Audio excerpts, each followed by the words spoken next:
तीसरी बनी, बोले उनकी कोशिश थी पूरा एक जो उनका देह था उसी रूप में मूर्ति का निर्माण। तो बोले देखो दादी तीसरी ऐसे थे, बोले नहीं। चौथी बनी, बोले आज से मुखारबिंद की तरह। फिर पांचवी बनी, बोले देखो दादी ऐसे थे, बोले नहीं। छठी बनी, बोला ये वक्स उनकी तरह है। फिर सातवीं बनी, बोले देखो दादी ऐसे थे, बोले नहीं। आठवीं बनी, बोले सिर्फ चरण उनकी तरह। तो दादी ने उनकी लीलाओं के अनुसार उनका नामकरण किया, मूर्तियों को नाम दिया। केशव देव, चार देव, केशव देव, बलदेव, हरदेव और गोविंद देव मुखार में। अच्छा। फिर दो नाथ, श्रीनाथ जी और गोपीनाथ जी। गोपीनाथ जी जब चैतन्य महाप्रभु का तिरोभाव हुआ था तो उनकी आत्मा इतनी प्रबल शक्तिशाली थी कि धरती प्रकृति में इतनी शक्ति नहीं थी कि वो उसको अपने आप में समावेश कर जाए। वो गोपीनाथ जी में ही समावेश हो गया, इतनी माने शक्तिशाली विग्रह है ये। फिर दो गोपाल, साक्षी गोपाल उड़ीसा में और मदन गोपाल। अच्छा। फिर ठाकुर जी मूल रूप से सेवा रही है महाप्रभुपाद अद्वैताचार्य जी। अद्वैताचार्य जी कालांतर में वृंदावन आए, क्योंकि महाप्रभु ने और भी सब गोसाइयों को भेजा वहाँ पे। तो सबने अपनी अपनी आध्यात्मिक शक्ति से, आराधना शक्ति से अलग अलग चीज़ों को खोजा पाया। किसी ने किसी ठाकुर जी को प्राप्त किया, किसी ने किसी ठाकुर जी को प्राप्त किया। ये सारी विग्रह है अलग अलग। तो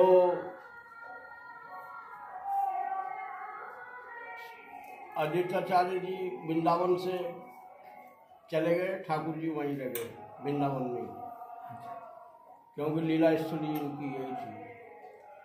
समय के अनुसार जैसे भारत में सुनामी आया था एक समय, ध्यान हो आप लोगों को, मैड्रास वैड्रास डूब गया था सब आधे जगह। तो उस प्रकार का प्रलयकारी कुछ ऐसा हुआ होगा प्राकृतिक। तो पूरा वृंदावन बियावन जंगल हो गया था, बियावान जंगल हो गया था। वहाँ पूरा चारों ओर जंगल और जंगली जानवर, चाहे जो रह नहीं सकता था, कर नहीं सकता था, इस तरीके का सब।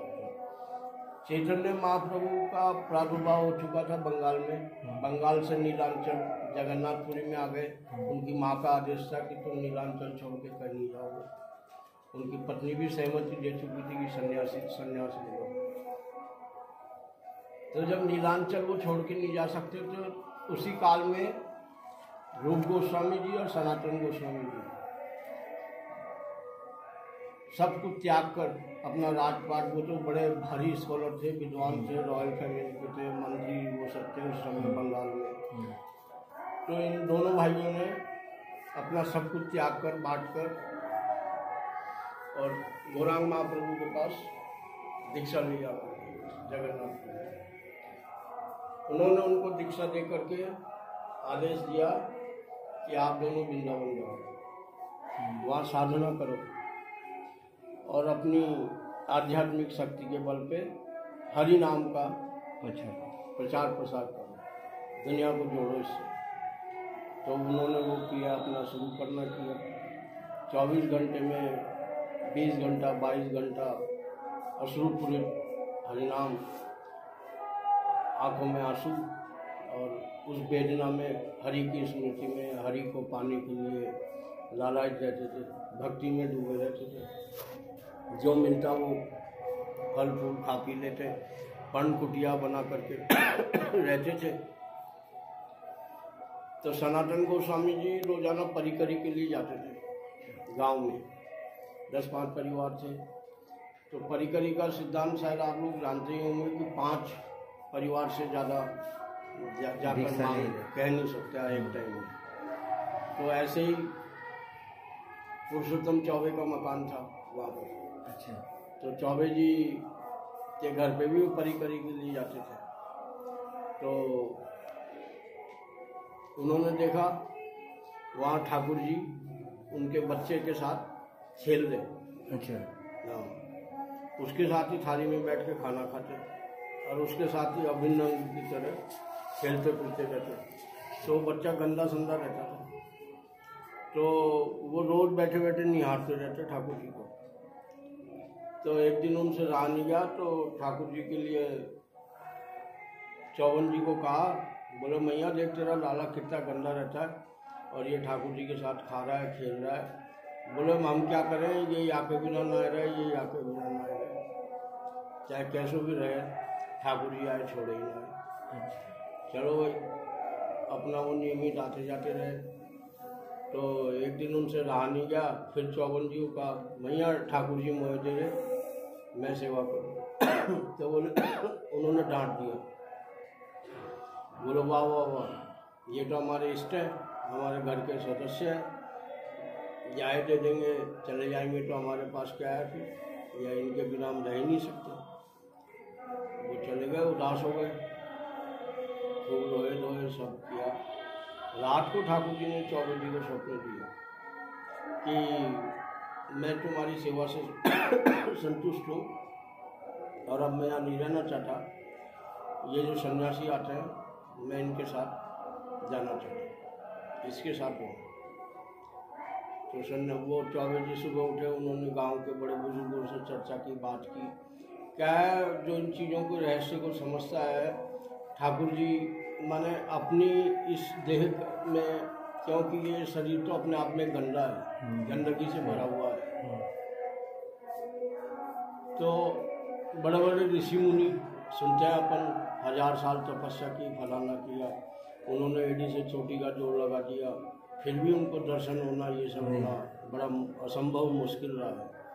अहो बाके राहो जिनको हुआ है, तो वरदान भी दे गए फिर ठाकुर जी आकर। ऐसे ऐसे शक्तिशाली भी हुए हैं सब संसार में। तो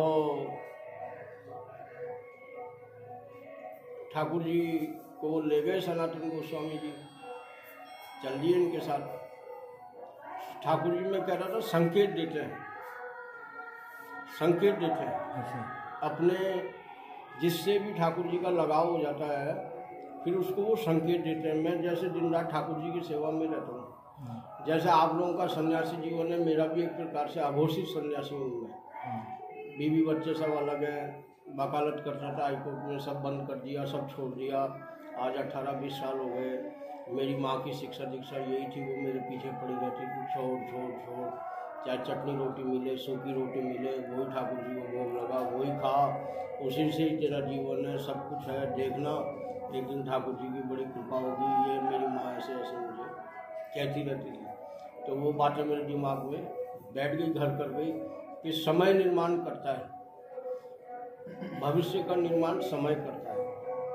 तो आया समय ऐसा, इन्हीं की राजनीति सारी, पत्नी से वियोग करा, उसने दुर्व्यवहार किया, ये किया, एक टर्निंग पॉइंट आया, छोड़िए, आके यहाँ रहने लग गया। मैं भी वहीं रहता था, अलग यहाँ रहता ही नहीं था, कभी ऐसे ठाकुर जी को देखता नहीं था। जन्माष्टमी वगैरह में भी मेरी माँ अभिषेक वगैरह के लिए अंदर जा, सेवा में जा, सेवा में जा चिल्लाती रहती थी, मैं जाना ही पसंद नहीं करता। ले जाओगे?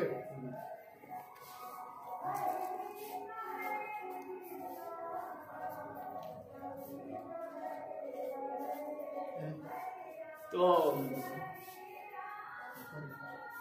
मैंने सब छोड़ छाड़ करके और यहाँ अकेला रहता हूँ, और ठाकुर जी के दिन रात सुबह 3 बजे उठता हूँ। अभी का मेरा ये नियम है, खुद ही उठ जाते हैं और अपनी साधना जो भी शुरुआत में करता हूँ, फिर वही स्नान ध्यान नहाना धोना, फिर ठाकुर सेवा में आ जाना, दिन भर ठाकुर सेवा में लगे रहना, झाड़ू देना और करना। अकेला है? हाँ, बैठे हैं, बोले तू मेरा काम कर, मेरे पास पड़ा रहे, मेरा काम कर, तुझे जो चाहिए यहीं आ जाएगा। और यही होता है, ये ही होता है। शुरुआती दौर में तो मैं मांगता फिरता था, भगवान के मतलब मेरे को देखता है, ठाकुर जी का उत्सव होता, मैं मांगता फिरता, सोचता आपके पास जाऊंगा तो आप मेरे को 100-200 रुपये तो दोगे तो उत्सव में काम आएगा।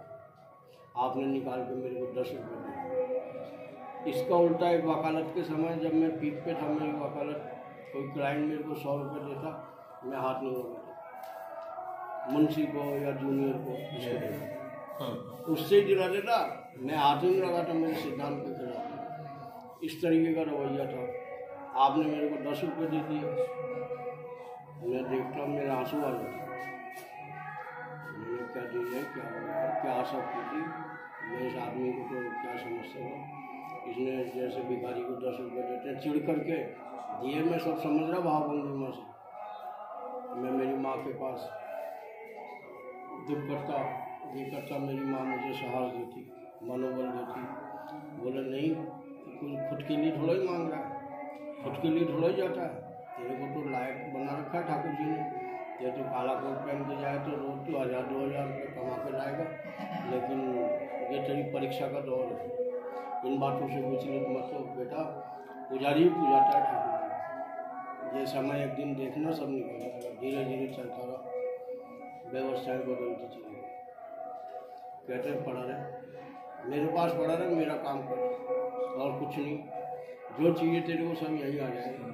और यही होता है, संकेत देता है, मुझे ये चाहिए, मुझे वो चाहिए, मेरे लिए ये कर, मेरे लिए वो कर, करते रहो। चाहे जिसको करने नहीं देंगे, ये और है कि कोई दूसरा आदमी चाहे कि मैं करूं, ना, बुद्धि में नहीं आने देंगे। मेरे और भी भाई बंधु सब है, सवाल नहीं उठता, वो बाहर आकर देख लो। व्यवधान पैदा करने के लिए तैयार है, खाने देने के लिए तैयार है, लेकिन सेवा करने के लिए तैयार नहीं है। सेवा करोगे तो पसीने आएंगे। सेवा किसकी कर रहे हो? ठाकुर जी की कर रहे हो, तो इनकी इच्छा के विपरीत ये आपको करने नहीं देंगे।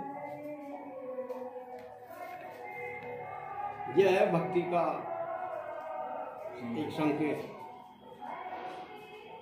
तो फिर औरंगजेब ने फरमान दिया अपनी फौज को कि ये जो हिंदू मंदिर है वृंदावन में, शिखर वगैरह मूर्तियां हैं, शिखरों को तोड़ो, मूर्तियों को बाट बना के कसाईयों को दे दो, मांस तोड़ेंगे। तो फिर गोविंद देव जी ने जयपुर दरबार को जयसिंह को स्वप्न दिया कि तुम हमें यहाँ से ले चलो। ये राज परिवार परम कृष्ण भक्त रहा। अच्छा। ये जयपुर को आज जो गुप्त वृंदावन कहते हैं, हर 5वां मकान मंदिर है जयपुर, हर 5वां मकान मंदिर। तो ये गए, फिर ये 5-6 विग्रहों को यहाँ ले आए। वो जो विग्रह है वो जो बड़ा विग्रह है, सब छोटा विग्रह है? बड़ा जिस रूप में है आज। अच्छा। एक समय में कहते हैं ना कि आने वाले समय में आदमी का कद, शरीर सब घटता चले जाएगा। अच्छा। ये भविष्यवाणी है वैज्ञानिकों की, हर तरीके से प्रकृति को है ये। तो मनुष्य शक्तिहीन होता जा रहा है, रिड्यूस हो रहा है अपने आप में, उसका सारा प्रकृति करा रही है सब।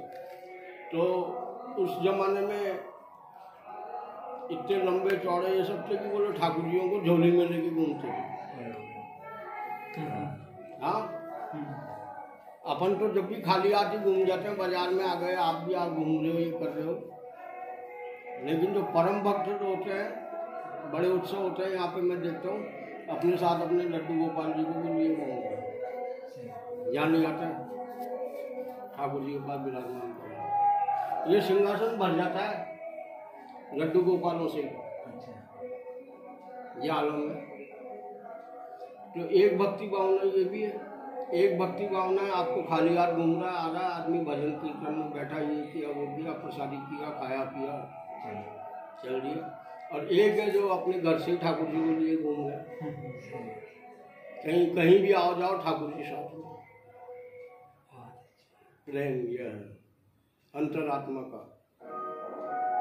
तो ये सब जो है बिना ठाकुर की कृपा के नहीं हो सकता। भक्ति करनी चाहिए।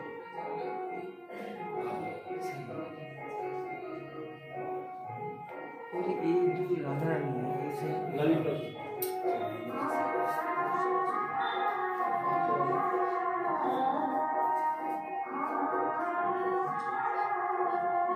कहाँ ठहरेगा?